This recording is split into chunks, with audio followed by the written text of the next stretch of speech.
Today marks 1540th day of daily lessons, daily reflections. Today I speak about one idea, one thought that just came recently, and I think that is extremely important topic to discuss with and reflect on. And I want to reflect with you on that, and that is information and knowledge is democratized and is still get democratized, but wisdom is not. I was always questioning myself so many times. So like, why we have so much knowledge, so much education, but we're still making mistakes, and it seems that we're not getting any wiser. And for some reason now we just clicked.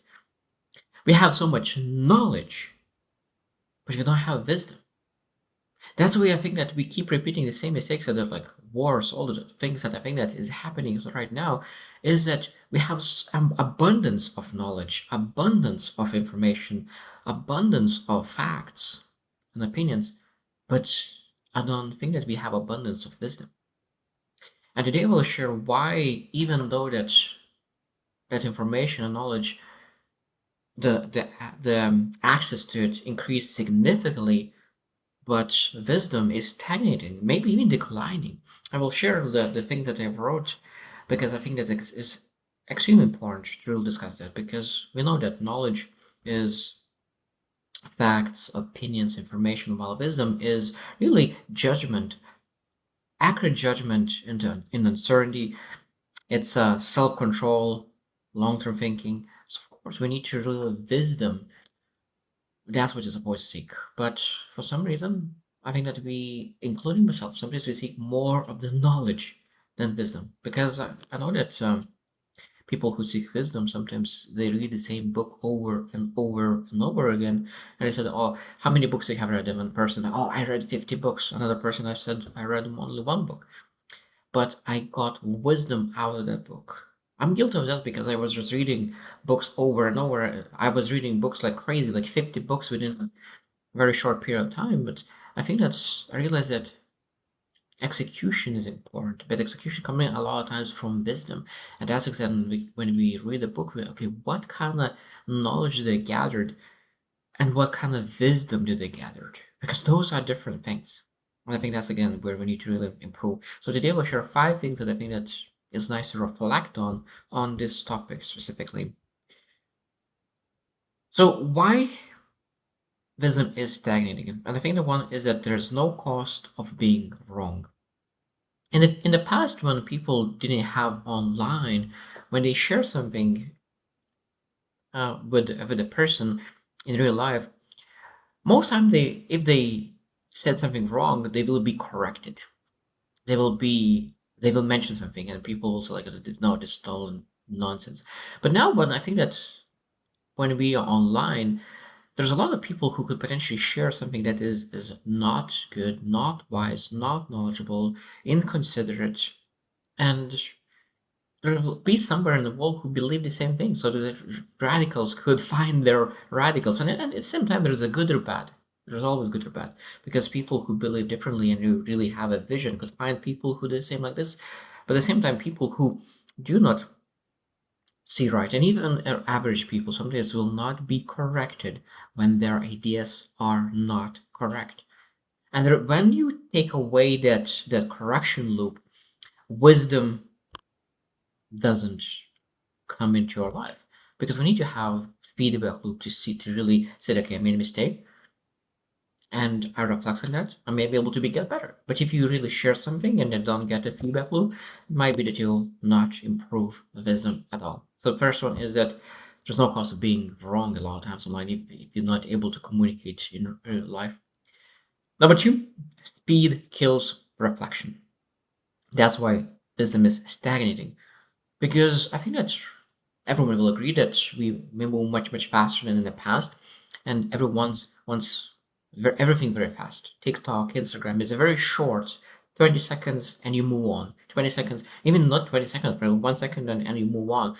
And our capacity to really put our focus on something for a long term, for a long time, 10, 15 minutes, even I'm not talking about even 2 hours, 3 hours.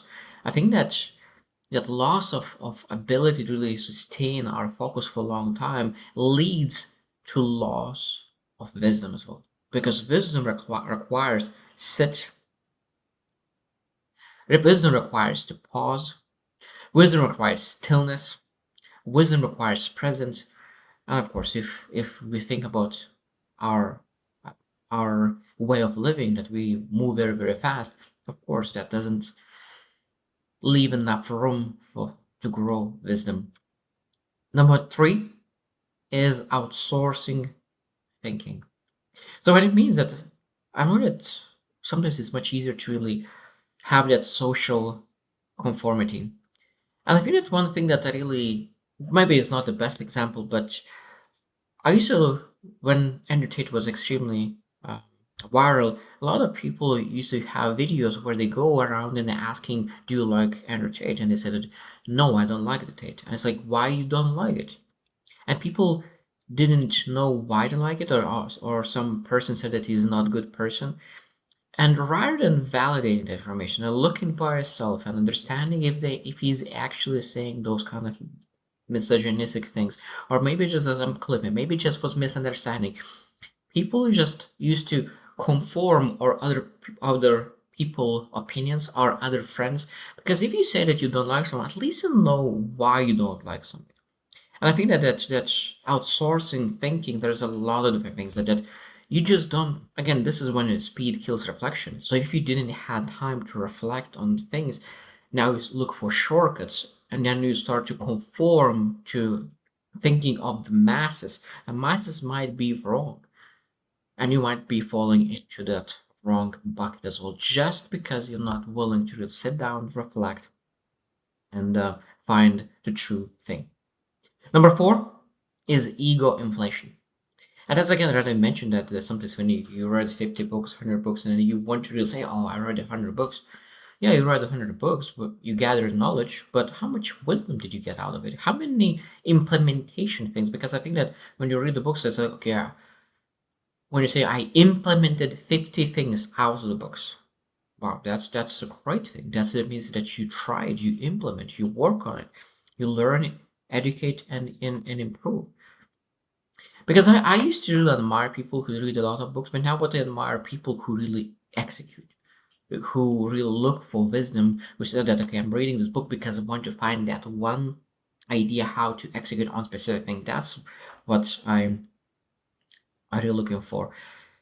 Because I know that sometimes knowing more feels wiser, even though that they are not, including myself. Sometimes I read a book, I feel wiser, but until you act differently, at least until your behavior shows, you're not wiser, more knowledgeable, not wiser.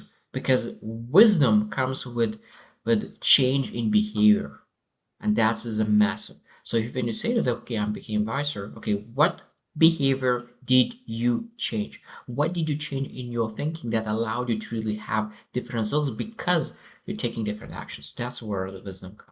Different judgment on that. Number five and last one that I want to mention on the wisdom and why it's stagnating is that comfort erodes character. Comfort erodes character. An interesting thing that in the last probably 300, 400 years, maybe lesser, I don't know, but like people live much more comfortable. It's interesting that the things that we have experienced right now, like even warm shower, it was not available. It was only for extremely rich people that was like warm shower. Now, like it's just casual thing. And there's a lot of examples, but it's just a small example. And because of that, we became sometimes I think that even complacent because of that. Because we have very comfortable life, and when we have very comfortable life, we do not want to have failure, restraints, sacrifice, responsibilities. We just want to have that comfort, keep that comfort. But I think that keeping comfort is one of the most discomfort thing that brings the most discomfort, because I think that will lead to a lot of regret in the future and whatsoever. And of course, if you really remove all the failures, remove all the sacrifices, restraints, and all that responsibility, what you remove as well, you remove wisdom, because those things are not just only things, but those are things that really build wisdom in the highest speed, the highest pace. So how would you reflect? Because that's a beautiful topic. I think that's an extremely important one. We're supposed to seek wisdom, not knowledge. Knowledge is a little important, but I think that when you have wisdom, when you gather that knowledge, you will be able to use that knowledge. Because if you gather knowledge but you don't know how to use that knowledge, I think that doesn't lead anywhere. So that's a beautiful topic. So I hope you choose to win and see you tomorrow.